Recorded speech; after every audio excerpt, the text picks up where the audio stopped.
జీవితంలో వచ్చిన కష్టం కన్నా కూడా వాడొచ్చి పలకరించలేదు, వాడొచ్చి ఓదార్చలేదు, వీడొచ్చి ఓదార్చలేదు, నన్ను అసలు పట్టించుకోలేదు, నేను వాడికి ఎంత చేశాను, నేను వీడికి ఎంత చేశాను. వచ్చిన కష్టం కన్నా దీనికోసం ఏడ్చే ఏడుపు ఎక్కువైపోయింది జనాలకి. చూడండి, సింపతిని ఎక్స్పెక్ట్ చేయమాకండి. ఎప్పుడు కూడా ధైర్యంగా ఉండండి. నీ మీద నువ్వు అసలు సింపతి అసలు పెట్టుకోవద్దు. నేను పొద్దున్నుంచి కష్టపడ్డాను, నన్ను ఎవడో పట్టించుకోవట్లేదు, నేను వీడి కోసం అంత చేశాను, నేను పిల్లల కోసం ఇంత చేశాను, మా తాత కోసం ఇంత చేశాను, మా అమ్మ కోసం ఇంత చేశాను, నా కొడుకులు కూడా ఏం ఎక్స్పెక్ట్ చేస్తున్నావు నువ్వు? నువ్వు సింపతి ఎక్స్పెక్ట్ చేస్తున్నావు. సింపతి అడుక్కుంటున్నావా? సింపతి కోసం దానం చేసావా? సింపతి కోసం సహాయం చేసావా? గుర్తింపు కోసం చేసావా? నువ్వు మంచితనాన్ని పంచేవాడికి అంతరాలతో పని లేదు. నువ్వు చేయాలనుకున్నావు, చేసావు అంతే. వాడు నీకు చేయాలని రూల్ ఏం లేదు కదా. ఆ రూల్ పెట్టుకొని నువ్వు ఏమైనా చేసావా? చేయలేదు కదా. అలాగే ఎవడో సింపతి చూపిస్తే నీకు వచ్చిన కష్టం ఏమైనా పోయిద్దా?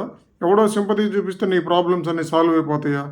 వచ్చే మన ప్రాబ్లంకి సొల్యూషన్ ఏంటి ఎత్తుక్కోవాలి. కానీ అమ్మ రాలేదు, నాన్న రాలేదు, అక్క రాలేదు, తమ్ముడు రాలేదు, స్నేహితుడు రాలేదు, బంధువులు రాలేదు, ఆఫీసులు రాలేదు, నేను హాస్పిటల్లో ఉన్నా 10 రోజులు ఉన్నా, నాకు జ్వరం తగ్గలేదు, నాకు ఇలా మోసపోయాను, నేను నా ఇల్లు కూడా అమ్ముకున్నాను, నన్ను ఎవడో పట్టించుకోలేదు.